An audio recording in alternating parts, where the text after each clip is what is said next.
Comme chaque année, la compagnie de théâtre Taxibus a réalisé son spectacle. C'est en collaboration avec le Rail et le SGA que depuis 6 ans, la compagnie se produit. Mais pour cette édition, pas de rideau rouge ni d'acteurs sur scène, tout se passe derrière un écran.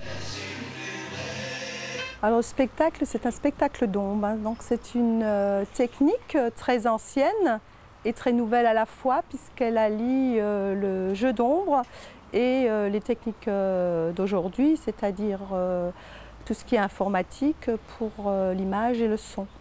Et pour maîtriser la technique du théâtre d'ombre, tous les comédiens ont dû se former. Pour ça, ils ont fait appel à Renaud, un spécialiste en la matière. Bon, d'abord j'ai été demandé parce que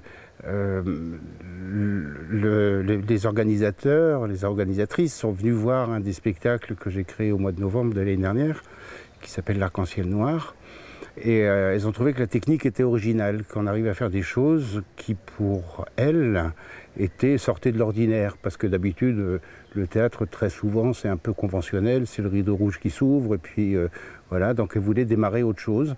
Et j'ai trouvé que ça, c'était un côté qui était très formateur, parce que ça a été un petit peu difficile. Alors, quant à mon rôle, déjà pendant 2 mois, ça a été de leur dire, voilà, le théâtre d'ombre, c'est comme ça que ça marche. Parce que ça, personne ne le sait. Il y a tellement peu de gens qui le pratiquent que c'est un peu perdu. Et je crois qu'on a perdu pas mal de temps au début parce qu'il a fallu rentrer dans la technique qui est complètement spécifique et qui n'a rien à voir avec le théâtre classique. Alors ça, c'était le début.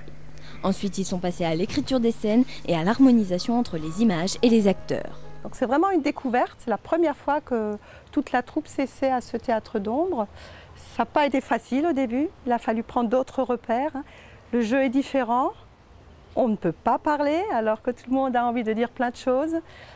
Il faut beaucoup d'accessoires. Ce qui fait donc le charme de ce genre de spectacle et qui lui donne une certaine fraîcheur, hein. On est là, on regarde, on écoute. Mais la mise en place d'un tel spectacle demande beaucoup d'investissement. Ils ont répété pas moins de 40 heures, mais se sont retrouvés aussi pour créer les décors. Bien sûr, cette quantité de travail n'est rien à côté de l'expérience humaine que cela apporte.